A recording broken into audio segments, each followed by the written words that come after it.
xaruntan oo ah tii horeysay wasaaradda beeraha dhirta iyo daaqa dowlad goboleedka Galmudug ay ku yeelanayso magaalada Gaalkacyo isla markaana xarun loogu talagalay tayeenta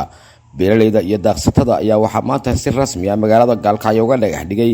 wasiirka wasaaradda beeraha Galmudug Axmed Nuur Xaaji Cismaan oo ay weheliyeen mas'uuliyiinta maamulka gobolka iyo kuwa degmada Gaalkacyo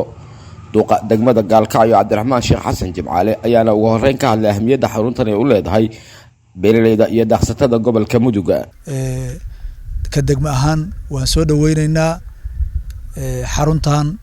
bilowgeeda iyo dhameystirkeedana insha Allah taala wixii nagu aadan roola waan kala qayb qaadanaynaa waana ku faraxsanahay wasaaradaha saaxiibadan oo kalena aad iyo aad baa wada codsanaynaa runtii inay magaalada caasimadda gobolka Mudug ee magaalada Gaalkacyo oo horumar aad iyo aad u ballaaran sameynaysa mug weyn ku fadhisa runtii marka Galmudug leeyahay miisaan culus ugu fadhisa in wasaaraduhu sida wasaaradda beeraha kale ayaguna u taxadaraano gudoomiye ku-xigeenka gobolka Mudug Axmed Maxamed Shire Qodaar ayaa isna bogaadiyay talaabadan ay ku dhaqaaqday wasaaradda beeraha dhirta iyo daaqa Galmudug waxaan leenahay aad iyo aad wasiir waa kaaga mahadcelinaynaa mashruucan waana farxad gelinayaa gobol ahaan iyo degmo ahaanba waana farxad gelinayaa waxaana leenahay aad iyo aad hay'adda EVA oo kaalmeynaysa wasaaradda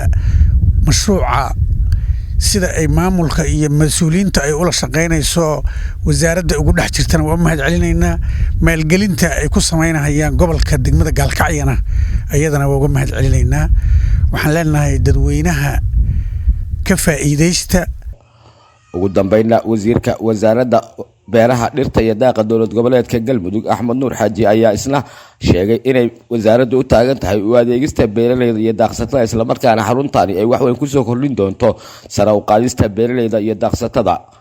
wasaaradda beeraha dhirta iyo daaqa iyadoo ilaalinaysa sugnaanta cuntada dadka iyo tan daaqaba waxay diyaarisay xafiis in laga sameeyo xarun